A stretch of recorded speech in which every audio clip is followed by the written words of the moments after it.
Olá! Cuidar de uma ferida é, na verdade, uma corrida contra a infecção.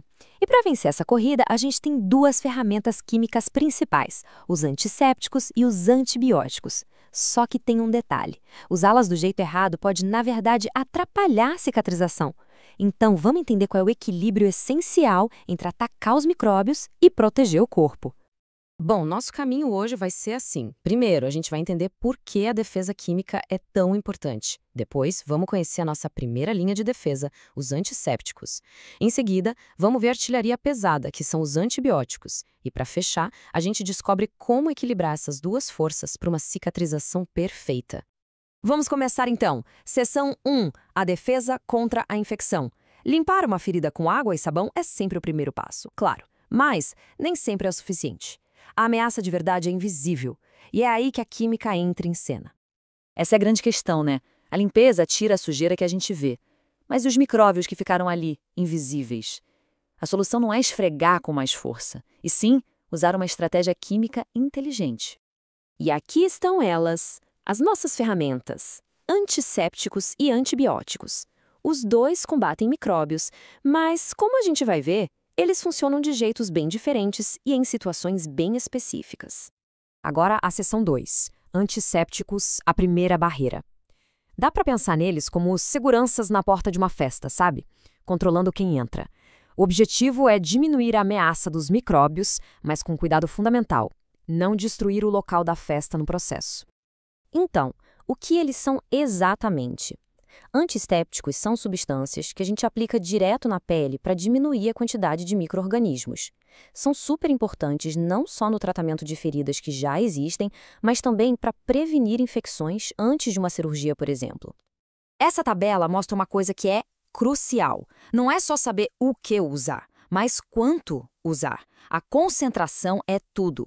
A gente vê aqui alguns clássicos, como o PVPI e a clorexidina, cada um com o seu ponto forte. E vale notar o peróxido de hidrogênio, a famosa água oxigenada. Ela é controversa justamente porque pode ser tóxica para as nossas próprias células. E esse é um ponto que não dá para esquecer.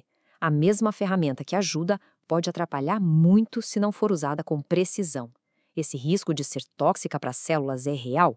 Se a concentração for muito alta, ela pode destruir as células que estão trabalhando para reconstruir o tecido, o que acaba atrasando a cicatrização. Certo, mas e se a infecção já se instalou? Aí a defesa geral não adianta mais. A gente precisa de especialistas. É aqui que entramos na seção 3, antibióticos, o ataque direcionado.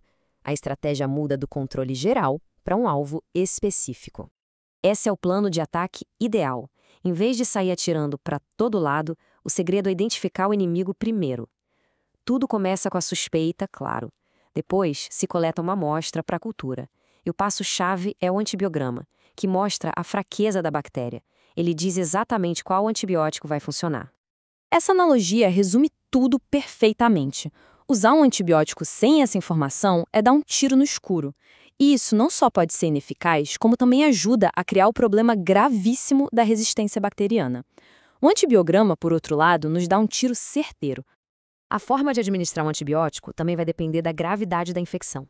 O uso tópico, direto na ferida, é um pouco controverso, mas pode ser útil em casos bem localizados.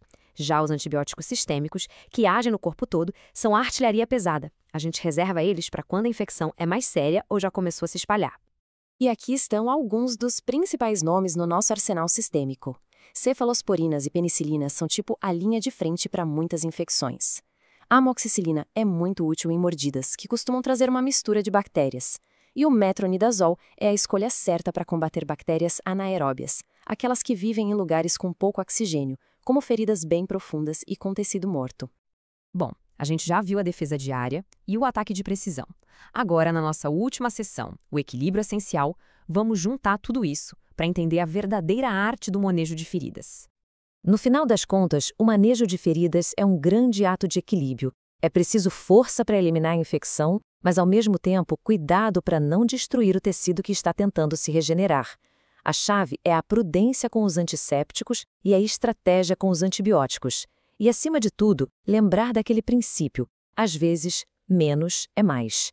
O uso consciente é tudo. E para fechar, fica essa reflexão. Ela conecta os detalhes do cuidado com feridas a uma questão muito maior, a forma como usamos os antimicrobianos. A pergunta que fica é: será que estamos usando essas ferramentas tão poderosas com a sabedoria que elas exigem? Porque, no fim, ter a arma certa não é suficiente.